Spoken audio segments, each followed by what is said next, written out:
When let's see, let's adjust this camera angle a little bit. Sorry, I thought I was going to be able to go live on my computer, and now we're live on the phone. If you guys can hear me okay, just let me know.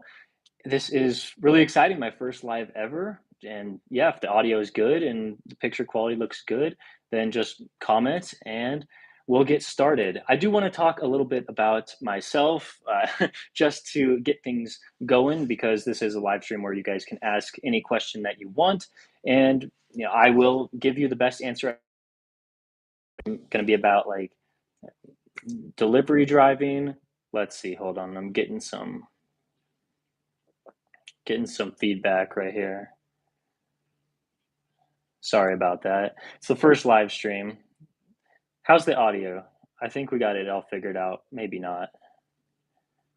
Let's see if I can fix the audio. Okay. It might work, it might not work. Okay, I'm still getting some weird feedback, but we can keep going. I'm trying to get rid of all these tabs that,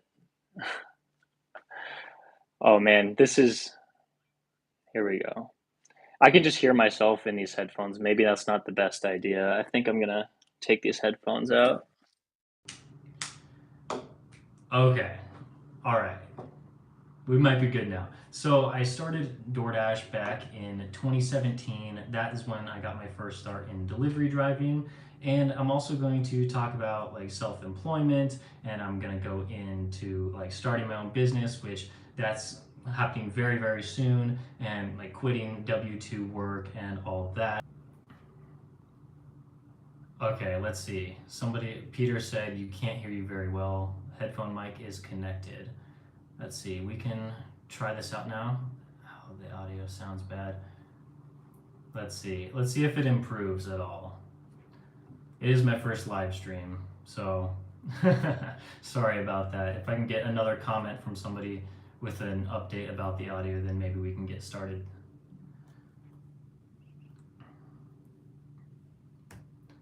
Okay, well, I'm gonna just keep talking. If anybody says it's bad, okay, it's still saying it's weird sounding. Let's see. Mics can hear well. For people that are watching on the replay, I'm sorry about this, just having to go through. Maybe you can skip a few seconds. Let's see here.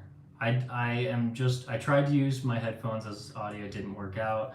So now we're just going to, I'm on my phone right now and there isn't any headphones or anything connected. So we might be okay to go.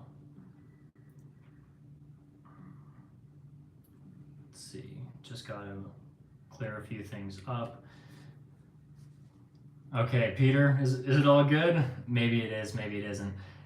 But yeah, on the live stream in the description, you can see like I want to talk about all these topics. So let's get into it. Like I said, I started out in 2017 just as making just a little bit of money, just having a little bit of side income along the way. Just needed a little bit more to pay rent, and that was my first experience with the whole like app-based economy where you could do delivery driving or really any job for that matter to make just a little bit of money. I think it was mostly used for just like side hustles, but then people started doing it full time, especially like Uber and Lyft was really popular at the time. So a lot of people were doing that full time, but they weren't really doing delivery driving full time. But so I just worked it as a side hustle. And then a few years later, I got a full time job and I was doing that, and I kind of forgot about DoorDash. I hadn't done it in like over a year. And then I started watching YouTube videos and trying to make more money with DoorDash, still doing it only about like 5 hours a week. And that's when I found out about Uber Eats and Grubhub and how you could work all these apps all at the same time. And this got me pretty excited because I signed up for as many apps as possible. So then Uber Eats was my second app that I used, and then Grubhub was the third app that I used. And now I have, let's see, DoorDash, Uber Eats, Grubhub, Instacart, Shipped, Corner Shop, Point Pickup. Those are the 7 apps that I really use, even though I have signed up for a couple other apps. And somebody asked me a question about like Amazon Flex and Walmart Spark. Let's see if I can pull those questions up. I'm gonna try to do that here on my laptop. So let's see. Yeah, I can pull up the chat here. So here we go. Yeah, somebody asked about that, and I'll get into that. I'll answer all of your questions. But I did end up quitting my full time job to go into self employment. And this was a pretty big step for both me and my wife. She's a part of our self employment journey. We have an entire other YouTube channel dedicated to traveling the world, and that's really what we wanted to do after we quit our full-time jobs. We wanted to travel a lot. We wanted to delivery drive a lot to when we come home to make some money. And our plans, I really like them. They kind of change frequently just with what we're doing. That's why I don't really consider myself a full-time delivery driver, just because I'm away from home if we want to do some traveling. And of course, like, I'm working on YouTube videos that I want to entertain you, and I want to educate you on how to be a better delivery driver, better self-employed individual.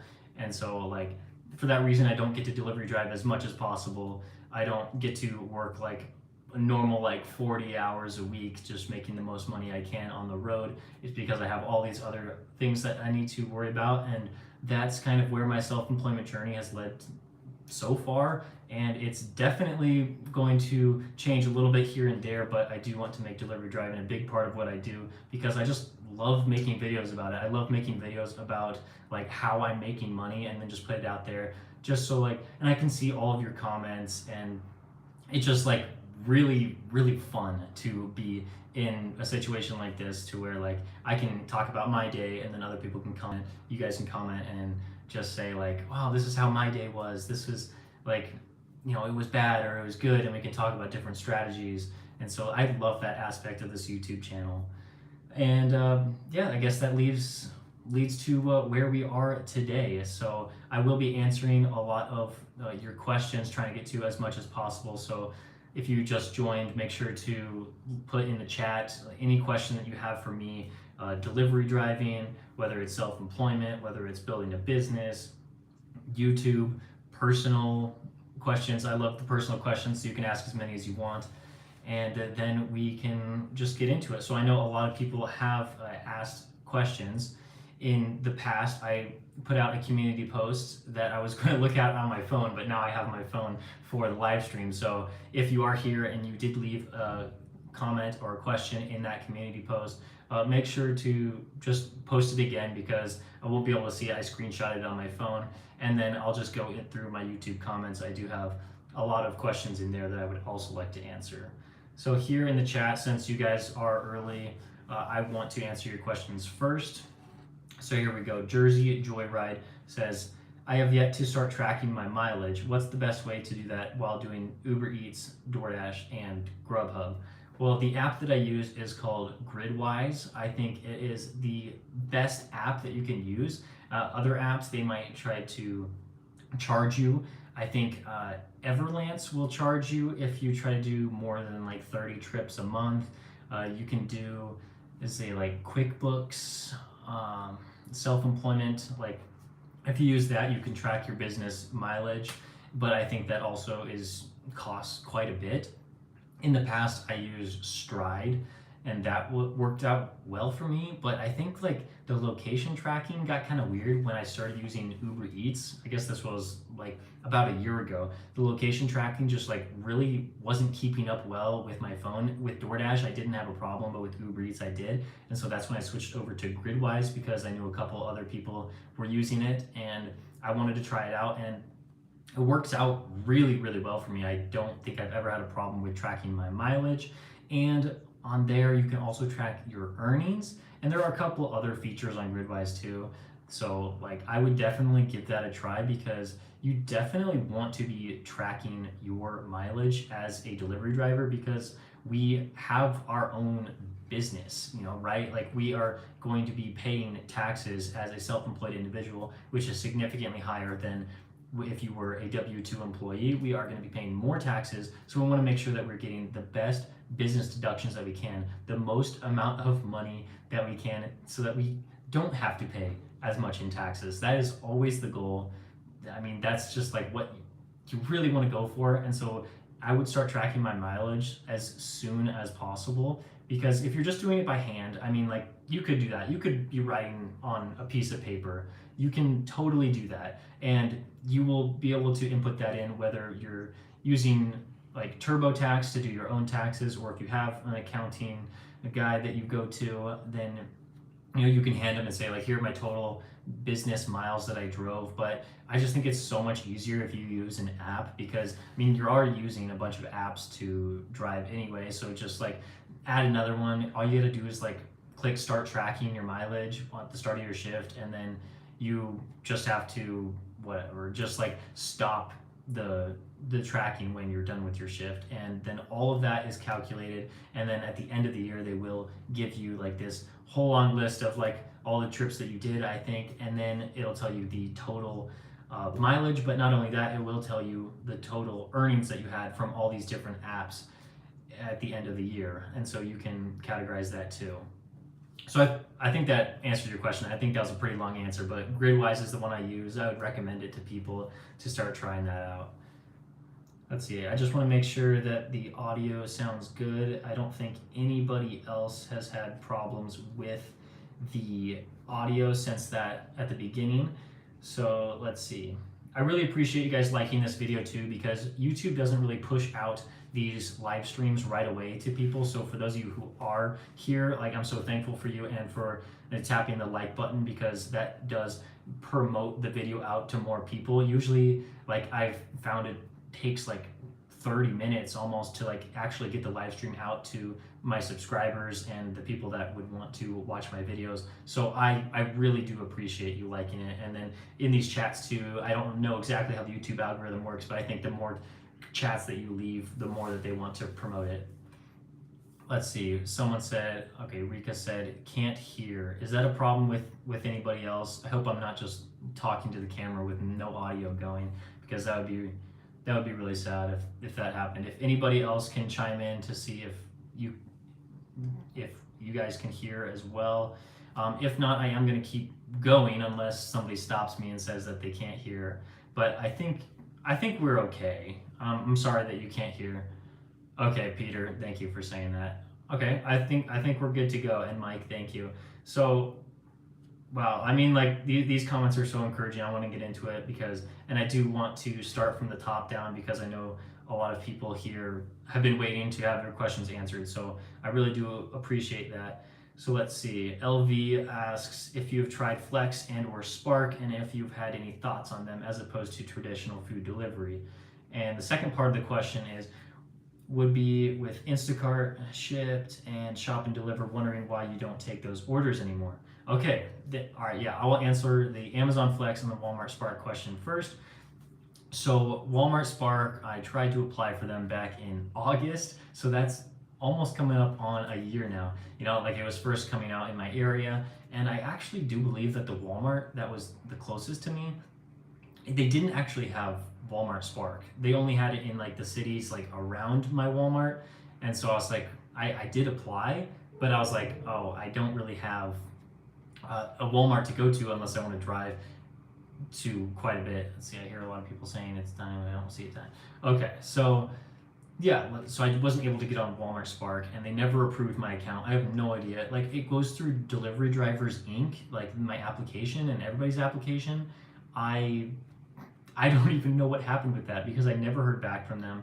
About like 2 months ago, I did try to contact them, but every time I would call them, they would say their mailbox was full, and I wasn't able to get in touch with them. I would try to live chat with them with their like robot on their website. I would never get through to them. I would try to email them and try to speak to a person. I could not. Like, this was like 2 months ago, and even I tried it again like a month ago. It just isn't, I just don't know. Maybe it just is not possible for me to try out Walmart Spark for whatever reason. So I'm actually going to sign up with a different email to try to get approved. I just haven't gotten around to it because I just don't know how good it is in my market, and things are working pretty well with restaurant delivery. So I'm like, I just keep kicking the can down the road, like, maybe I'll do it at some point, but I actually should do it, because I know that a lot of my viewers, a lot of you guys do Walmart Spark, and so I think that would actually be really fun if I could try that out. And then Amazon Flex is actually a pretty similar situation to Walmart Spark. I tried to apply for Amazon Flex, and I got my application submitted, but I was on a wait list. And then this was almost a year ago now. Yeah, they said the wait list is open. Everyone else can you just go like check that you're still interested, and then we'll review your account, and then we will get you signed up. And so I went through that, and this is actually funny. Like within they sent that email, I went in, clicked on the link within like 5 minutes, and I had to like put in, I think it was like some tax information to make sure that I would, and I could do the independent contractor agreement. And so I was going through that whole process, and I believe like within 1 hour that I got that email, I submitted it, and then I instantly got a message saying, "Oh, it's actually full right now. We stopped accepting drivers." And I was like, seriously, like within 1 hour, like enough people decided that they were also wanting to do Amazon Flex in my area, and I didn't get to do that. So I think I'm still on the wait list. I might have to reach out to them to see what's up with that. But the warehouses for me are really far away. They're like 30 minutes away, 35-minute drive away.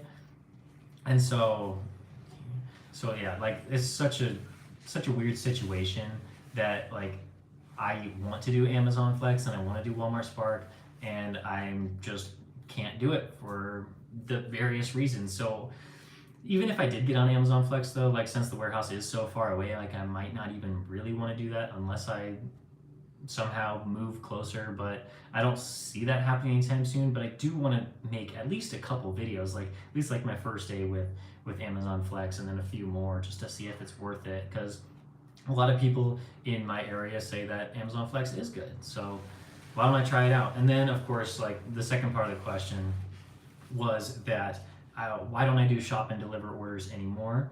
And also Laura asked, why don't you do Instacart very often? Well, I I want things to be as simple as possible. I want them to be easy, and I know that sounds like like I'm entitled or something like that. Like I want this job to be easy, but like in reality, like I'm also trying to film these videos like as often as I can while I'm on the road. And so like when I'm going in to shop for items, I found it's actually like pretty difficult to film. And there was even like a couple Instacart orders that I took that like I decided not to film anything, and I got it done in like half the time that I would expect to do it. And so I'm like, I don't really want to be like doing like a 30-minute shop, but just because I'm recording and trying to get like the right shot and like picking out the items from the shelf, like I don't want that to take like almost an hour to do that. So like because I'm trying to give the best YouTube videos that I possibly can and post those, and also like like food delivery is so quick and easy, and I can really stop whenever I want, I can start whenever I want. There's always going to be orders flowing in the system. Like it's just like better that way. But of course, like if there are enough people that want me to do shop and deliver orders and want me to do like Instacart or Shipped or even Corner Shop, even though that's going away in a few weeks and it's just moving over to Uber, then maybe like that is something that I would like to do, because I do think that like it does pay pretty well as long as you're a fast shopper. But I found like I'm actually a really slow shopper when I'm filming, so maybe I can find a better strategy to like film and shop at the same time, to where it's not like kind of an annoyance. But with like food delivery, it's pretty easy to film what I need to film.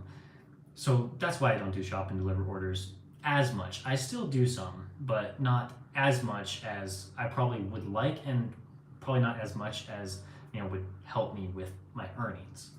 So let's see. LV, hope that answers your question. Let's see. Peter says, what are the best hours to work for Uber? Like when you go for lunch and dinner shift, what hours exactly are you working? So I found that this actually like kind of depends on your market. In my market, I'll just tell you the hours that I work. For lunch, it's 11 a.m. to about like 1:30 p.m.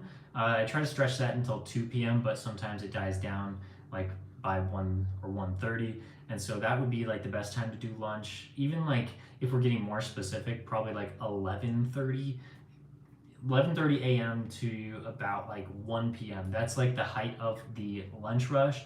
So like it's very specific, and there's not very much time like during these actual shifts that are going to pay you the most, or at least give you the most orders. And so that's what I'm like always looking for, like the peak hours.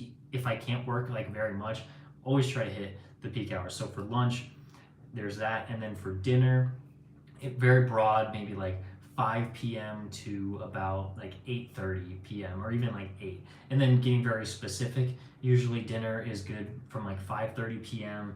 to maybe at like 7:30 p.m. So like the dinner shift lasts longer than lunch, just because like I think lunch is so specific with people like trying to take their lunch breaks, because there's a lot of office buildings near me. So that's when I tend to try to work, because like everyone's usually ordering lunch all at the same time, and so I can just like go decline, decline, decline all these bad orders, and then I get a good paying order, and then I'm able to accept that. You know, I found that I can increase my earnings like significantly if I am working during those really busy hours and I'm declining a lot of orders, and then I'm going to get my best ones that show up. So that's what I do during lunch. And then dinner is kind of the same thing, but it's a little more spread out, just because people eat dinner at different times. And so like that's why you get more hours to have like profit there. And so that's what I do for Uber. For shop and deliver orders, I guess they come whenever they want, but on Uber, if you have the Uber Eats Plus card. But that's what I do for restaurant delivery.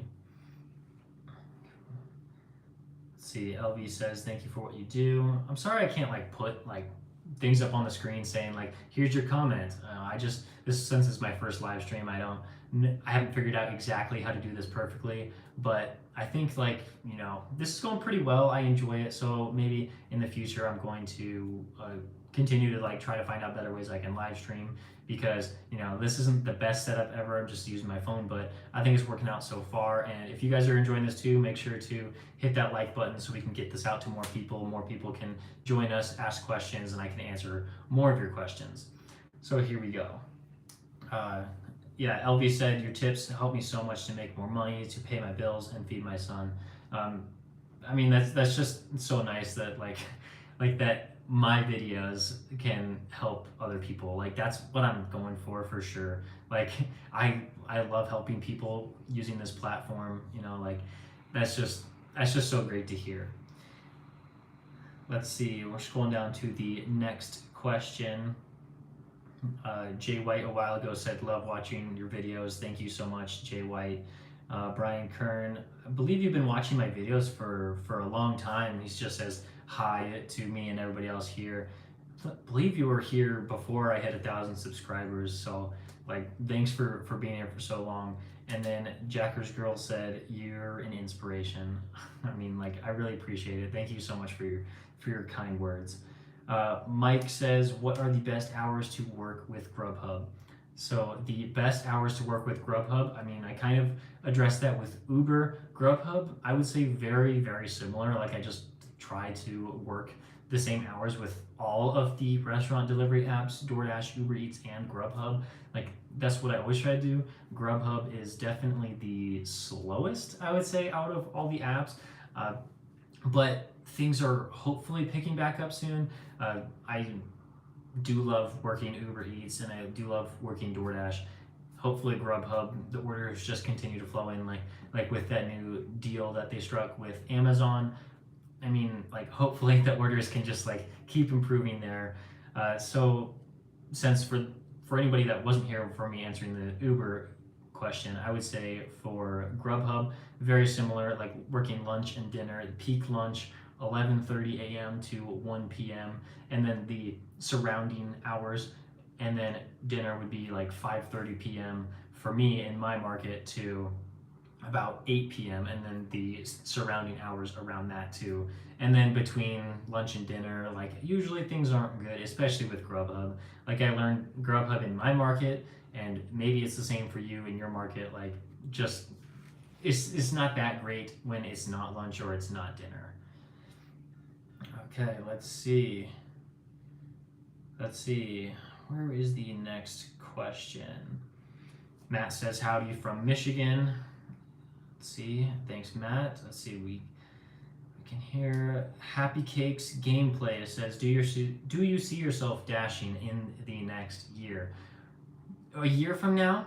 Yes. I would say that I do still see myself delivery driving, just because like it's become a big part of my life, especially after quitting my W-2 full-time job and then moving over to self-employment full-time.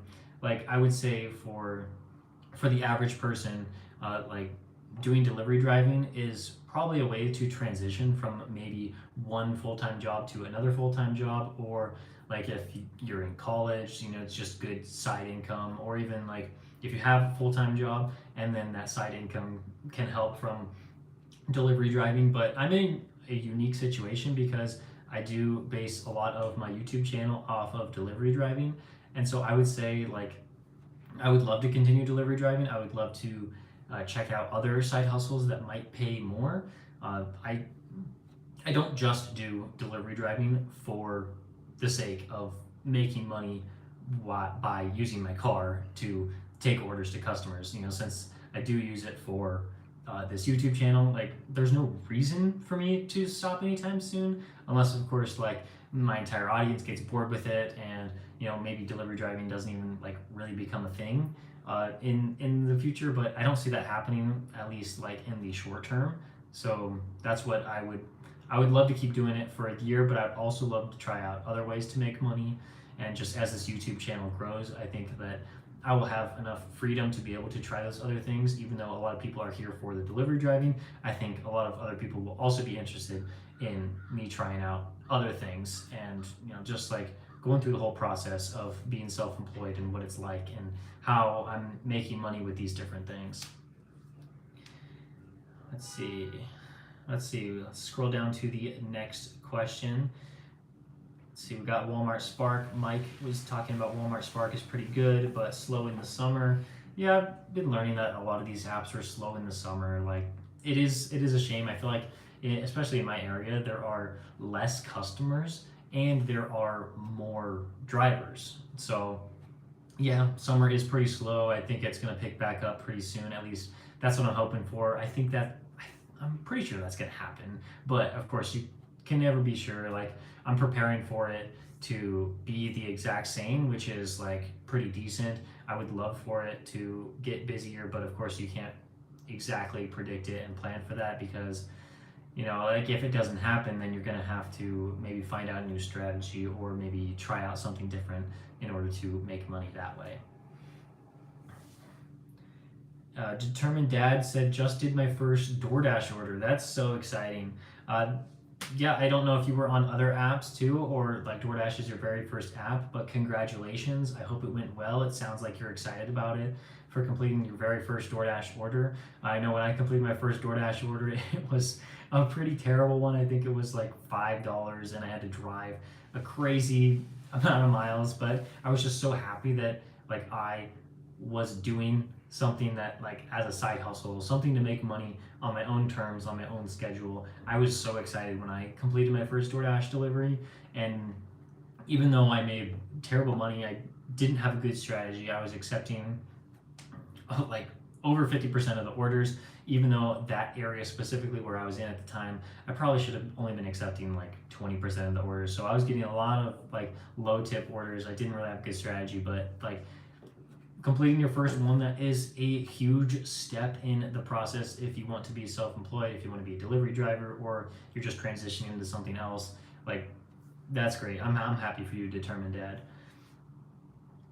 And then yeah, Laura kind of answered this question about like why I don't do Instacart as often. It's just because it's hard to film it, and like Instacart just really isn't that great in my area. Like there are some huge orders and I've made videos about that.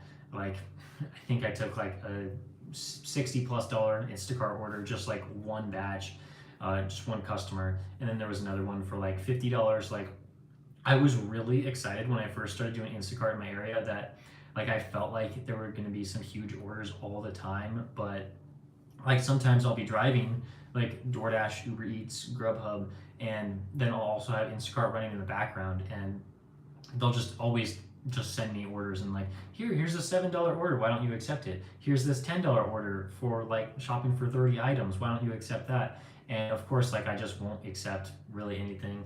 Joseph, I just saw your chat. Thanks for I know you're delivering today. You told me that, so like thanks for coming in for what you can. And so Instacart, like, just not really that great in my area, and I would love for it to be better, and maybe it is better. Maybe they have this system where if you accept more orders, maybe you end up just getting better orders. It's just that I don't have enough knowledge on Instacart right now. It is more stressful for me to be shopping because I always have to get the right items, and then it just takes so long in the store.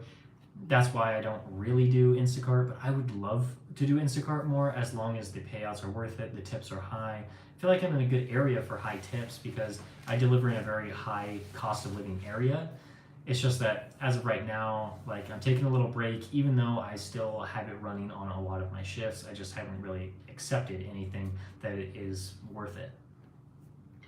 Okay, Eric says, what's a strategy to determine if a DoorDash order has a hidden tip or not? I think I just released a video. I'm like trying to remember the types of videos that I released. I did have like a how to receive the largest, how to receive the largest DoorDash orders. I just released a video on that, and I talk about hidden tips in there, how to find hidden tips, but I do want to make a full-length video on how to find hidden tips. I think that's going to be helpful for a lot of people, and how I determine a hidden tip. So you've got to do your base pay, the set like minimum base pay in your area, plus DoorDash shows a $4 tip on orders that are like shorter distance. So let's just say an order is like 2 miles. That is a short distance delivery on DoorDash. So in my market, the base pay is $2.50. In a lot of other markets, the DoorDash base pay is $2.25. So you just have to calculate that, and you add the $4 tip that DoorDash will show you up front. So in my market, that is $6.50 because $2.50 plus $4. So anytime an order has $6.50, that means that there could be a hidden tip. Now with stacked orders, that is going to be $6 because the base pay now jumps down from $2.50 to $2. So those are the type of orders that could have a hidden tip. They're not always going to have a hidden tip. Definitely not always. But if you accept an order that is less than the $6.50 or the $6.25 or the $6, you won't have a hidden tip on there. Like, you don't really need to be worrying about like, oh, maybe this order would be worth it if there's a hidden tip. I'll just accept it and see. Like, that's not a good way to go. You should not be accepting orders that are under that set like base pay plus the shown tip. So the $6.25, the $6.50, or the $6 on a stacked order. You should not be accepting orders that are under that, hoping that there's going to be a hidden tip, because they won't be. But with like $6.50 for a short mile delivery, like 2 miles, 3 miles, that's something I would definitely accept, hoping that there's a hidden tip. I would appreciate if DoorDash didn't hide those tips, but they do, so we just have to play their game. That, like a lot of this delivery driving, I kind of see it as like a video game. You got to find the best orders and you got to accept them. And like, of course, like it's not a video game because this is our money, this is our income, this is how we pay the bills, this is how we provide for our families, for most of us. And so like, it's not a game, but you kind of have to treat it like a game so that you can find the best orders. And then once you know how to find the best orders, it's relatively easy to like find, okay, this one might have a hidden tip, this one might not. So then if you might not have a hidden tip, then you don't have to worry about it if it's not going to be worth it for you. But if there is a high probability of a hidden tip, then you might want to accept it just to see what happens. And of course, you can't get discouraged when there's not one. There's not going to be a hidden tip at the end of it, because like at the end of the day, you accepted an order for $6.50 going whatever, like 3 miles, 4 miles. You knew that there was a good chance it wasn't going to be higher. And so you just have to live with the decision that you made. So that's how you spot hidden tips. Also, I would say that like with restaurants that are like more expensive, you can kind of like say, okay, like this is an expensive restaurant. It says 5 items. Maybe there's like 5 big entrees there. So then usually customers tip a percentage of the order. So that's a good way to find out if there could be a hidden tip is take that order for an expensive restaurant, a lot of items, his 650 or maybe a little bit more, and can still turn into a hidden tip. Let's see here. Let's see. Brandon Diaz, who was the first DoorDash YouTuber you watched? Who do you watch now? The first one that I watched, let's see, because I started DoorDash back in 2017. That's what I said early on in this live stream. This was fall of 2017 when I just needed like a little bit of side income, and so I was doing it for a while. I realized I was not making a ton of money, but like I was still happy to be doing it because I could work DoorDash on my own schedule. But I was like, I wish there was a way I could make more money. So like I wasn't. I mean, like I've always loved the platform of YouTube. I've always loved like being entertained and educated through these videos. But I just for some reason never crossed my mind that like up until this point that there may be somebody trying to help out other DoorDash drivers. I just didn't know how many other people were actually delivery driving.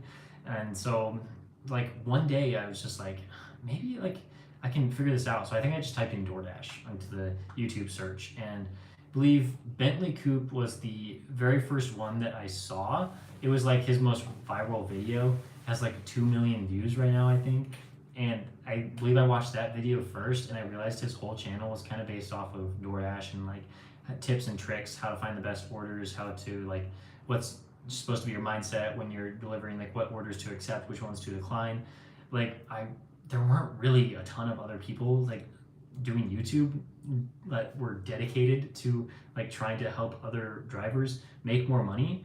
So I believe his channel is called DoorDash Diaries right now. He has over 100,000 subscribers. That is huge. I think it's just big part because he decided to make these videos so early and so much earlier than anybody else. That's why he has so many subscribers. And of course, like he has good videos too. I don't really watch him anymore though. Like just for whatever reason, like you know how like YouTube recommendations are, like sometimes like they just stop recommending those videos to you, and then you eventually forget about them. But like I know he's out there, I know he's still posting videos. I just don't watch him anymore. Who do I watch right now?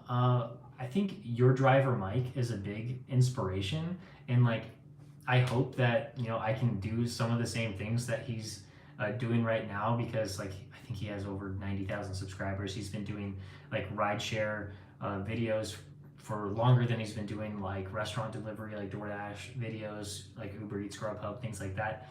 I believe like Your Driver Mike is a big inspiration, just because like it's just so like encouraging to see like somebody that like can make a whole like career out of talking about like the gig economy. He's big. I do watch a couple other people, but like just here and there, but I don't really watch a ton. Like a lot of the videos that I watch are just like trying to figure out how to build the best YouTube channel that I can. That's really what I'm focused on doing, and I will continue to watch videos like that because I really get like inspiration from like hearing others like, oh, this is how you make this part of your video a little better. This is how like you keep the people in your audience entertained, and like how you keep them watching the whole video. Like that's really like what I love to watch. And like I'm really focused on building up this YouTube channel, building the audience that we have here. Like I know that I have a lot of subscribers with 4,400 right now. That's really encouraging, especially because I haven't been doing YouTube for that long, just like about a year now.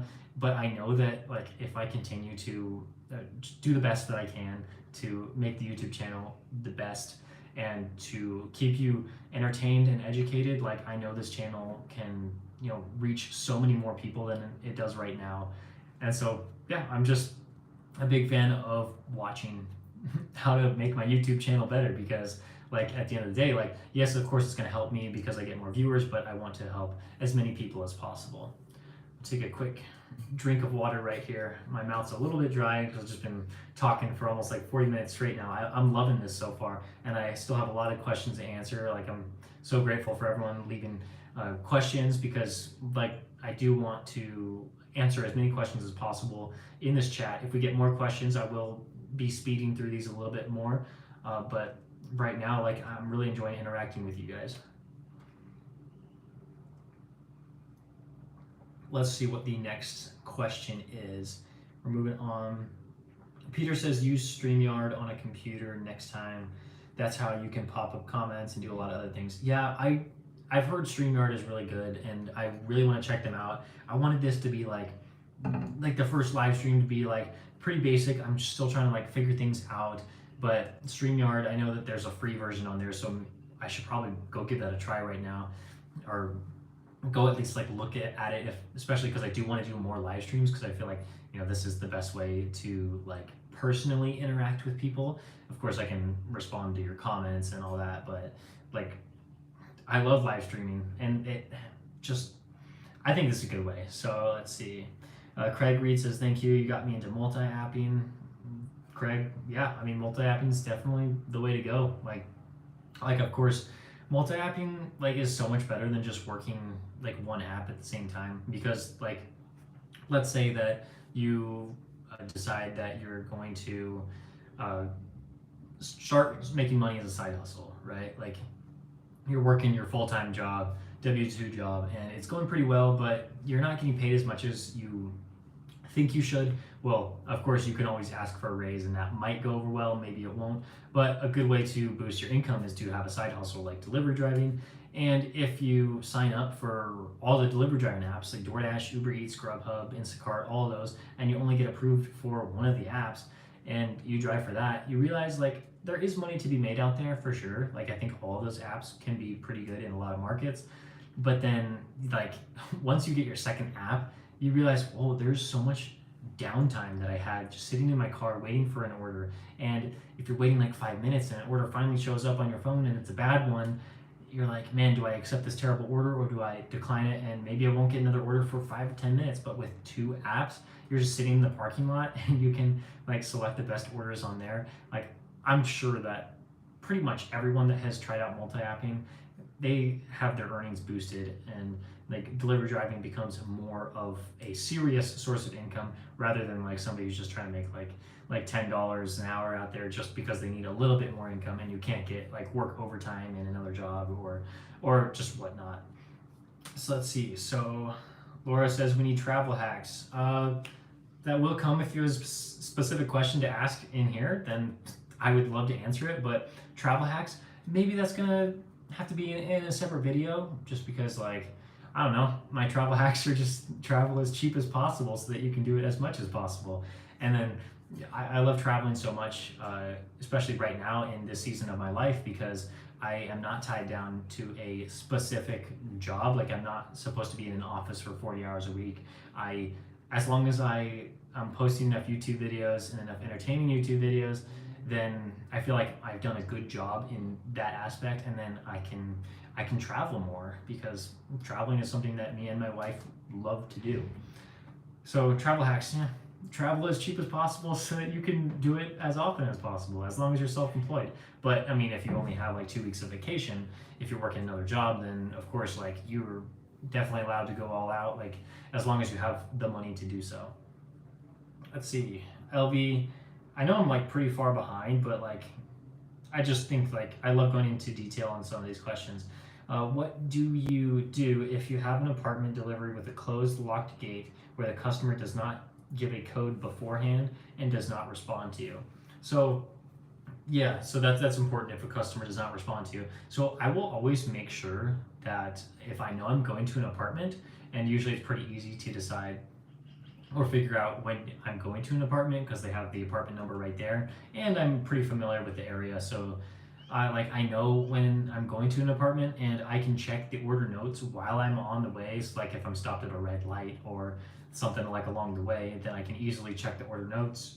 If they don't provide me a gate code, and like I know there's going to be a gate, then I will like try to call the customer. I don't really worry about like texting, because at least with like some of the apps, like the in-app messaging is like, it's kind of weird, and like people don't really get the text and they won't get the notifications. So I'll just like try to call them and say like, hey, what's the gate code? I see that like you didn't put one in. Or actually I'll I'll be nicer than that. I'll just say like, hi, like what is the gate code for your complex? And typically they'll be like really nice and be like, oh, it's actually this. So I'll do that before I get to the gate. And then of course, if the customer doesn't respond, well, actually, that gives a better way. Like that makes it easier for the customer to respond because like you're giving them a few minutes before you get there to respond. So like if they don't answer the call, then sometimes I'll send a text and be like, hey, what's the gate code? And then if they don't respond to that, by the time I'm at the gate, then I'll call them again. And usually like they're getting food delivered. Like I'm the delivery driver. They like should be expecting me. And like people do get annoyed if you like call them a bunch, but when I have their food and they don't want it to be get their hot food to get cold, then I think like I don't really think anybody gets annoyed by that if you like double call them or double text them, as long as you're nice about it. And then of course if they don't respond, then I will start the timer. DoorDash 5-minute timer, Uber Eats 8-minute timer, Grubhub. I don't know if I've ever had to do the timer with that. Have been pretty responsive on Grubhub, I guess. And so start the timer, say the customer's unresponsive, and then I'll just continue to text them. I'll continue to call them. I feel like I'm sounding kind of like impatient here, but like that's probably the best way to go about doing that is just like continue to try to reach out to them. And then, I mean, if they don't respond, then I after that timer runs out, I will contact support just to make sure it's okay that I leave. And then if they never respond, then I guess you get free food. You don't always like want that free food because like sometimes you might not even enjoy what the customer ordered, or like you're supposed to dispose of it, right? But then that just means it sits in your car and you can eat it. But I don't. That happens so rarely that like I don't even really worry about that too much because like you know like you know people will respond. They want their food. And if they don't want their food that bad, then after waiting 5 or 8 minutes, then like you can just text them like, hey, just get a refund from the app, and then you're good to leave. Also, what do you do if there's no legal parking available? It's also from LV. If there's no legal parking available, it depends on where I am. Like if I know I'm going to be, like if I'm at a customer and the only possible available spot is like a covered parking spot, I will park there just because I know that like I'm gonna be to the customer door and I'm gonna be back like so quickly that and I do put my hazards on too. I think that's important to know. Like I put my hazards on so like if somebody happens to like pull up in the 1 to 2 minutes that like I'm dropping off the order and I'm like taking a picture of it and I'm running back to the car, then they know like okay, this person will probably leave pretty soon. I have parked in fire lanes before. I have parked in handicap parking, but that's only if I know that this is going to take 2 minutes or less. Then I will park there. But if it's like if you're at a store, if you're picking up the food, you never know how long like you're going to be waiting there. It could just be walk in, pick it up, and leave. So maybe it's okay to park in those areas, but I tend to not do so. I would rather park further away in a legal parking area when I'm pulling up to a store than possibly getting towed, because you may have to be in the store for like 10-15 minutes and I just don't want to have my car sitting there for that long. Do you record your videos on your phone or something like a GoPro, and do you edit your videos on a laptop? So this is from Matt Hardrick. Let's see, I film all my videos on my phone. That's how it works. I wish I had a better camera, but cameras are extremely expensive, especially if you want to get cameras that have good video. I mean, if you want to get cameras that take good pictures, those are significantly cheaper, but if you want to get something that takes really good videos, you're going to need a lot of money to invest in a good camera. And as of right now, I just feel like my phone works out pretty well. I'm using the front camera right now. It doesn't look that great because the lighting, again, isn't the best, but that's just what I do right now. But usually, like if the lighting isn't the best, like I have other ways to fix the lighting. So that's what I do. I use it on my phone. I think the audio is like pretty decent. That's what I'm using right now. I think the audio is pretty decent, and I think the picture quality is like pretty good. I want to upgrade at some point, but again, I have to have the money to do so. And I just don't get paid a ton of money from YouTube right now to really say, okay, that will definitely be worth it for me to get that camera. I'm sure it would be worth it right now to go out and make a big purchase like that, but I just want to make sure that it's definitely the right thing for me to do. And of course, like my phone, I think it's pretty decent. Like usually the lighting's better than this. Usually the picture quality is a little bit better because I'm not inside. I have more natural lighting, and then I edit my videos on my laptop. Yeah, so I used to edit on my phone, and that was so difficult to look at a tiny screen and like make sure that everything is perfect in there. So ever since I started editing on my laptop, things have significantly improved. Again, like maybe I'll get a desktop computer at some point. Maybe that's a little further down the road than an upgraded camera, but I edit on my laptop right now. It works out really well for me. I get tired of staring at like little screens, but and that's just what I have to do to make these YouTube videos, so that's what I do. Let me see. I know I'm getting a lot of comments coming in. I think like all of them are really important, but I think we're just gonna go with the oldest comments to the newest comments. Hopefully the people that left these comments a while ago are still here. Let's go into, let's see. I've gotten away with no legal parking once as the customer met me by the street, but I suspect I'll have to have this issue again.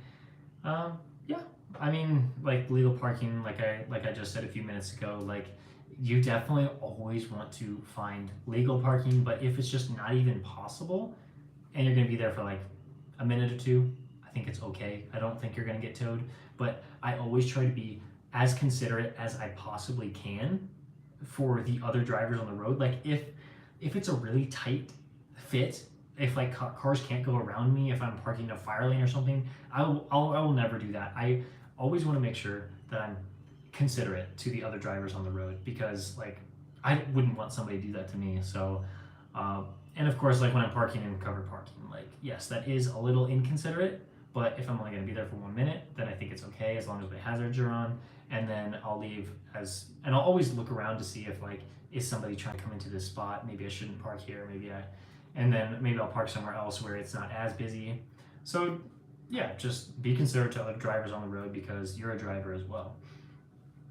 Joseph Long says, I gave up on Grubhub. Yeah, I mean, a lot of people do. Sometimes you just hardly get any orders in your area. Sadly, that just happens. But like, you know, if you can run Grubhub, just in the background to see if you can get an order here and there.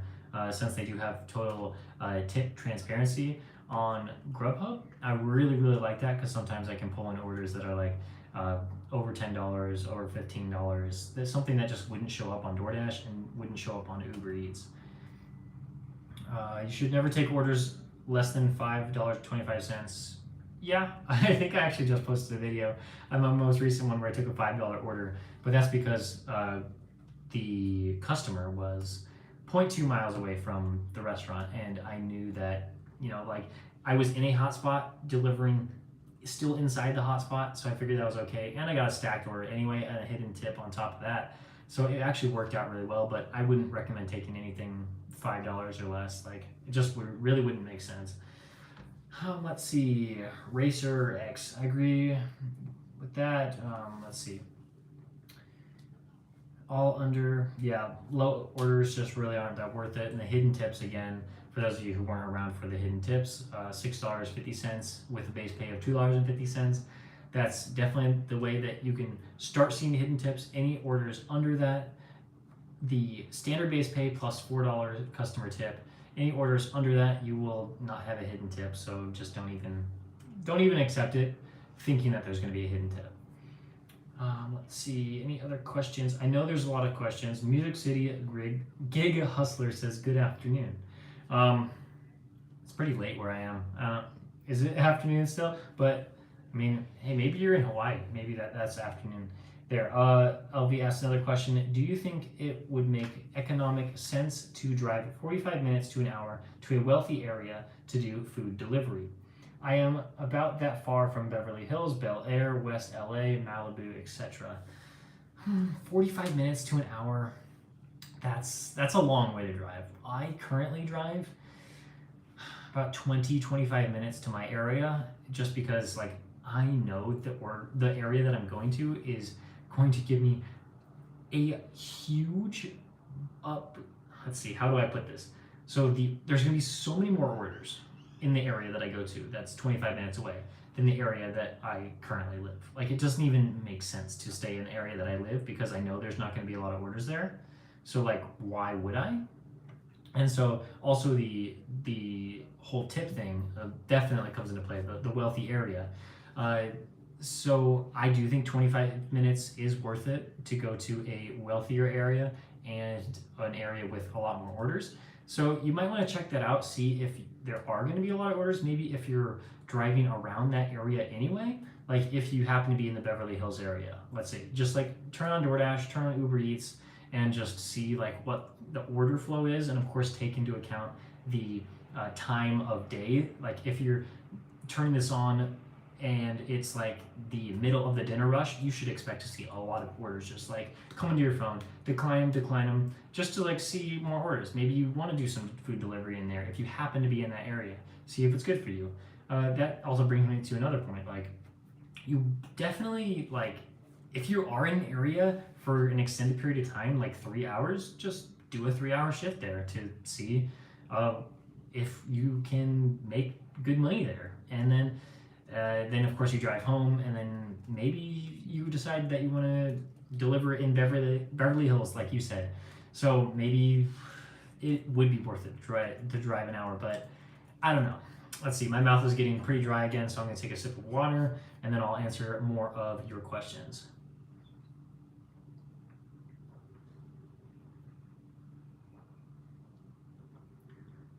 Music City Gig Hustler. Oh, okay. I see you. You said good afternoon earlier on, but I definitely know Music City. That wouldn't be Hawaii, like I previously said. So I really enjoy your content. It's helped me with my channel and making content. Well, hey, I appreciate that. Like, I want to help people like with delivery. I want to help people with delivery driving. But of course, like if you watch my videos just to be inspired with making your own YouTube channel, then that's totally fine too. I don't talk a ton about like how to make a better YouTube channel, but of course, like if you just watch my videos and be inspired, and then you want to start your own, like that's great too.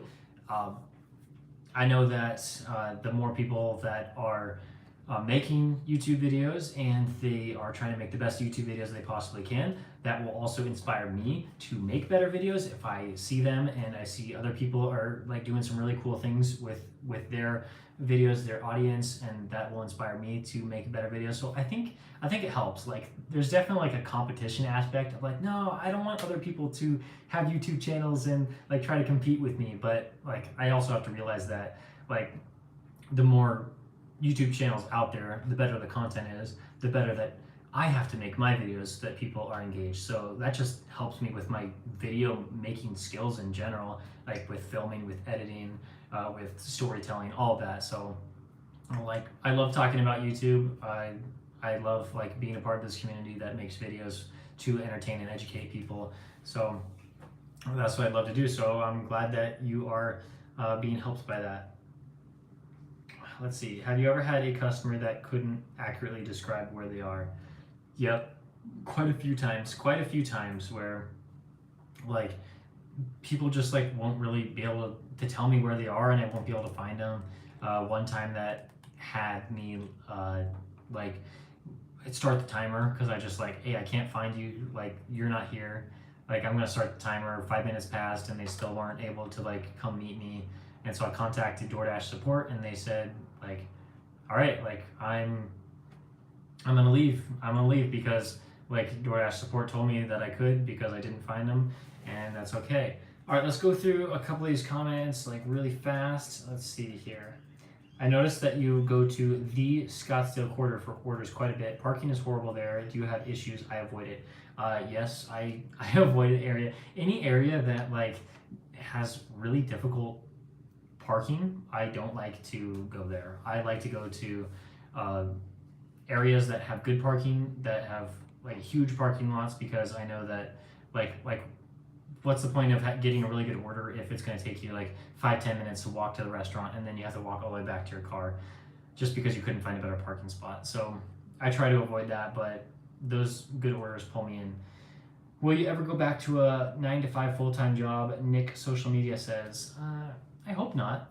That's the plan, at least. Like I want to be self-employed long-term for as long as possible, and hopefully that means that I can make enough money to sustain this self-employed lifestyle.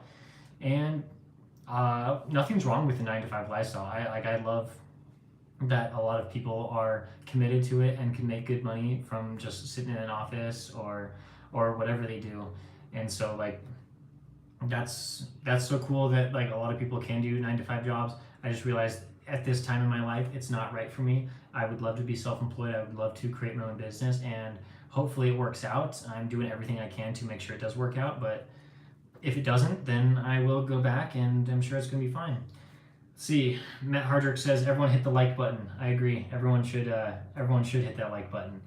Uh, we got, is it pretty cool down there in AZ? What kind of bugs do you have down there? Somebody said there's tarantulas and scorpions down in AZ. Chill, Rob G says that. Uh, cool. I don't know if you mean like temperature wise or just like, I enjoy living in AZ. I love Arizona. There's definitely a lot of snakes, scorpions, all kinds of weird bugs like that. But I love it, Arizona. Like I don't have a reason to really leave. It's a great spot. That's where all my family is. That's where all of my wife's family is. And there's just like no real reason to ever leave AZ unless an opportunity presents itself where I have to move. But Arizona's great. Claudia Vargas, I said I enjoy your content. I know you sent that a while ago, but if you're still watching, hey, I appreciate that. Don't think I could drive 1 hour to work. Joseph says, yeah, I I actually don't enjoy driving that much, but I love delivery driving. So if I'm just straight commuting, I don't think I would enjoy that a lot. But if I'm delivery driving, that's okay because I know I'm getting an order done. I'm getting paid for it. But if I'm just like going from, my apartment to the area that I want to work in, then that I wouldn't want to drive an hour. Let's see. Claudia Vargas says I'm considering making Dash content. Yeah, sure. I would say like, just like going back to the whole YouTube thing. I'm actually gonna turn on this light to see if it gets a little bit better, and then I'll talk about. Is that a little bit better? Let's see. I think that is going to be better. I know that this tripod can't support it completely, but I think if I just pull this up, then I think the lighting's going to improve quite a bit with that. So yeah, if you do want to start a YouTube channel, I mean, this is the most difficult job that I've ever had in my entire life, pretty easily. This is a job that I wouldn't recommend to most people, a YouTube channel that is, just because it's really like, yeah, it is so difficult. It plays with your emotions. Like you're so worried about people viewing it. You want to optimize the best that you can for the audience. Like, of course, I want to make the best videos I possibly can. But like, if one little part of my video is off, nobody's gonna watch it. So it's the most stressful job I've had. It's the most difficult job I've had, and I don't really get paid that much right now for it. So don't want to discourage you from making a YouTube channel, any of you out there, but it's a lot more work than I thought it was. It's a lot more work than anybody really thinks it is. So if you're going that route, make sure that you know what you're getting yourself into, or you can just do it as a hobby. Just do it for fun. Do it to like have your memories to look back on. But if you're trying to treat it like a business, it's the hardest job I've had. It's the most stressful job I've had. And things are just getting started because I intend to be here on YouTube for a very, very long time. Let's see. Football Joe 34 says, keep up the grind. I appreciate the videos. Hey, I appreciate you. I mean, like for everybody that's here, everybody watching my videos, like I appreciate you so much. And like, I just couldn't do this without having viewers. So thank you. Thank you so much. Something I see a lot here. This is from Zelva, if I'm pronouncing that right. I'm seeing a lot here that I find really scary is moms leaving their young children / infants in their car alone while they go into a restaurant for 10 to 20 minutes picking up a DoorDash order. I don't have a child right now, so I can't speak to a personal experience with that, but I don't think I would want to leave my child or infant in a car, especially Arizona where it can get up to 120 degrees out here in the summer. Like, I just don't think I would ever do that. I don't think really anybody should do that. Of course, I don't know everybody's situation. Of course, if you are door dashing with a child, I think that like you realize that you need to make this money and you can't like uh, afford to pay somebody for like childcare. So like it's a really interesting situation with that because I know that people that are doing that are struggling financially. So I don't want to bash on people that do that, but of course, like like leaving a child in a car, that's probably not okay. Like, I children and infants are very vulnerable, especially to heat and cold. So again, I don't want to talk too much about that, but like that's not something I would do. Uh, let's see. Let's see here. All right. We've got people in here from Nashville, from Detroit. Let's see. AZ. I think it's like Arizona's like the surface of the sun here.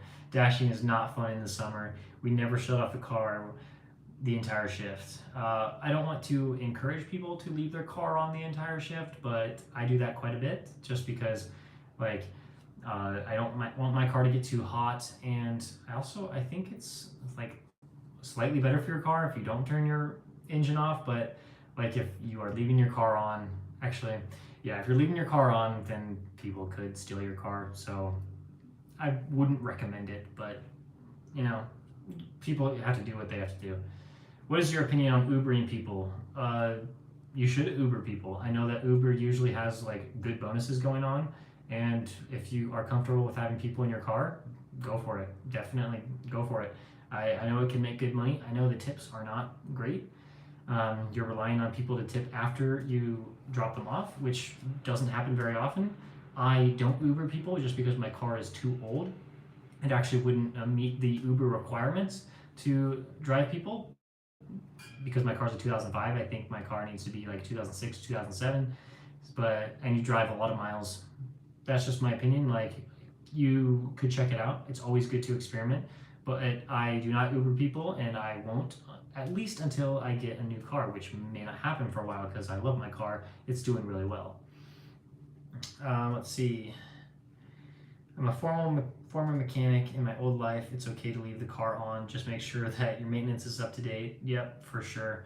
And like safety. If you're in a bad area, if you're in an area where you think people might want to steal your car, then don't leave your car on. Let's see. Jacker's girl said, "How long do you think your car will last with regular maintenance?" I would love to see my car last at least another 3 years. I don't know if that's even possible because my car is approaching 200,000 miles. But I would Toyota Camry. Toyotas are great. I love Toyotas. My wife also has a Toyota. They're great, and like I said, like at the very beginning, like I don't deliver full time, so like I don't get the wear and tear on my car as okay, I'll get to that comment in a moment. That was funny. Turn off your car in Guadalupe. Yeah, that's not really the best area. So regular maintenance, I do think my car can last a while, because I can't estimate it right now, but I don't drive like the 30,000, 40,000 miles a year like other people do. I'm driving around like 20,000 miles a year right now. Like that's what it's going to average out to be. So I think it can last for a long time as long as I'm getting the regular maintenance. But of course, cars are so expensive because oil changes, change of tires. Posted a video a little bit ago revealing my gigantic crack in my windshield. So I need to get that replaced. So that's going to cost money too. So there's just a lot of things that, it costs money, but that's the cost of doing business with delivery driving. Let's see. I've seen Toyotas with over 350,000 miles in good shape. I really hope that is the case with my car. Yeah, let's see. I mean, like I know that there's some people in here. I'm really grateful for you joining in. I don't, unless other people have other questions. Somebody did ask. I am remembering a question right now that I would love to answer. Let me see if I can pull it up because it was a really good question, and so I want to make sure that I answer that for sure. It was on the community tab. I made a post about it. let's see if I can pull that up really quick, just a few quick seconds. Jackers Girl, you okay? So you're in here right now. You asked a question. Would you recommend delivery driving for someone your mother's age? Also, what is the expected lifespan of a car? Okay, so you have been talking about it. So yeah, if you want to delivery drive, uh, go for it for sure. Like, I'm assuming you might be someone that's older than me, so I would say if you're comfortable driving a car and you're comfortable uh, delivering food for people, you have to understand the risks here because, like, I mean, like the more you drive, the more prone you are to getting into car accidents. So, like, there are definitely risks, and of course, like the income is not it's not stable. Your income will change every week. You're not going to have a stable paycheck, but of course, like if you're just doing it as a part-time job, or you realize, hey, I'm not going to make like the most money ever in this job, but I do want to work it a lot. It's just something fun for me to do. Then sure, why not go for it? I see like a lot of people in my area, there's a lot of like 70-year-olds that are and 80-year-olds that are delivering food, and like they don't move too quickly, but they get the orders done, and I'm sure that they enjoy it. That there's a reason why they keep doing it. Hopefully it's not because like that's the only way they're gonna be able to like pay for their rent or something, but you know, like people that are elderly people, they do DoorDash. Let's see, Chocolate Specialist one, they left a comment on my community post. I want to make sure I get to that. Do you check to make sure all items are there for each delivery? I personally just make sure I have all the drinks since I don't want to go through people's food. Curious to hear your opinion, as most people don't talk about it.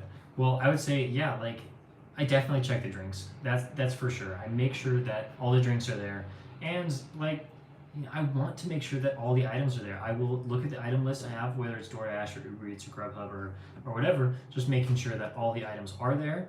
And like I'll be looking at my phone and say like, okay, there's 3 items and there's a see-through bag right here. There's clearly 3 items. I'm good to go. Or I will often ask the restaurant staff, like if there's a sealed bag, I'll be like, okay, it's just this one bag, right? And then they'll say yes, and I'll be good to go. Because of course, like that's not our fault if the customer doesn't get all the items. It's the restaurant's fault, but of course you want to make sure that the customer has the best experience that they can so that they continue to order these food delivery services. It's all about the customer, making sure that they have a good experience so that they are returning customers. So make sure that you have all of the order, and if you can't make sure, just confirm with the restaurant staff that like, hey, everything's here, right? Like it's just this one bag, or all right, it's both of these bags, and then you'll be good to go. All right, let's see if in this live stream we're talking about cars quite a bit, and let's see if there's any other questions that were left in this. Let's see, Eric S. I don't know if you're in here. I think you might actually be in here, or you were in here, and you said, do you ever dash using the hourly rate? $14 an hour. It seems like you go by hourly rate. I'm not really too familiar with this program because I don't know if it's my area. I don't know if I really want to try this out, but I believe they pay you $14 an hour plus customer tips, but you have to accept every order. At least that's my understanding of it. And so like, I don't want to do that. I don't want to accept every order. The reason why I'm doing this job, I'm intentionally doing this job, not because I have to, but because I want to, and I want to make videos about it. So like, I don't want to have to accept every order because I have the freedom to accept any order that I want. I don't think the $14 an hour plus the like 3 orders of customers tips, I believe that's only going to probably push me like maybe $20, maybe a little bit over $20, but I know that I can usually make more than $20 an hour if I stick to my strategy. So there's no real reason to like try to do this DoorDash system where I have to accept every order, because with my strategy, I think it's working out well. Of course, I want to switch up my strategy if there is a better strategy out there, but as of right now, like I like what I'm doing right now. Let's see, just reading some of this chat right here. Like I'm really excited that you guys are here. Like the viewership has been pretty stable throughout, and like I'm like so happy that people tuned in. Even though this isn't like a high production live stream, I'm so grateful for everybody that is here and everybody that is watching the playback and has actually watched the entire video, because the first few minutes were pretty rough. If you want to go back and watch that, it's just like me trying to figure out this whole system. But like, I'm so grateful to everyone that has watched, everyone that has liked this video. I don't think I'm getting any new questions in here, but I would love to continue to answer your questions through the videos that I make. And like, yeah, just please like the video and comment if you have any other questions, and I would love to answer those questions at some point in the future. I really do appreciate you guys like so much. My audience is fantastic. And make sure to check out any links in the description if you want to keep watching anything like that. And with that said, I will go. So see you guys.